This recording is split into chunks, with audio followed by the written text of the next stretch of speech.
India's strike on the Jaish-e-Mohammed camp in Pakistan involved a curious machine with a slightly complicated Indian past.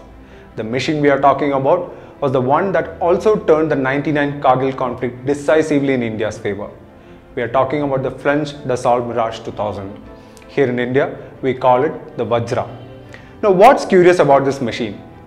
It's that though the Indian Air Force has been a big fan of the aircraft, often talking about its merits and its proven reliability and effectiveness, successive Indian governments have been happy to hang back and simply look to purchase the Mirage 2000 off the shelf rather than to look license build it here. This goes back to the 80s.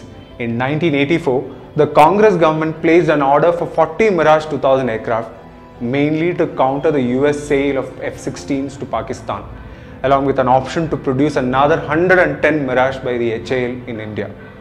But the production part of the France offer to India didn't go through because at that time the Soviet was also talking to Indira Gandhi about the MiG-29. Gandhi was then soon convinced by the Soviet to go ahead with the purchase of the MiG-29, and eventually the Mirage 2000 production deal was turned down. What's interesting here is that the French offer to India for building the Mirage stood for 22 years across several governments, both the Congress and the NDA. That's a long time. In fact, after the 99 Kargil conflict, the IAF was so keen about getting the Mirages that they were even ready to settle for the older variant, the Mirage 2000H.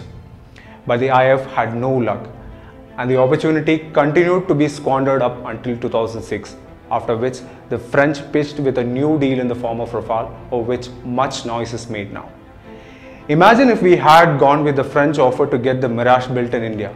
Much of the inventory problem that we are facing today with our fighter aircraft could have been resolved. Maybe not greatly, but to a meaningful extent.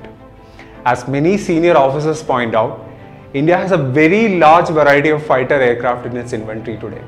All the different MiGs, the Jaguars, the Sukhois, the Tejas, and though this might seem like an advantage on the face of it, this has actually created challenges for the Air Force in terms of maintenance, logistic, training and whatnot. And probably in September, you will see the first of the Rafales joining this sprawling mix. If only politics took a backseat in matters of defense manufacturing and acquisitions, the Indian defense arsenal would be so much more in sync with the needs of the Army, Air Force and the Navy. But with all the squabbling around the Rafale, it doesn't look like that's going to happen anytime soon, and our defense would be the poorer for it.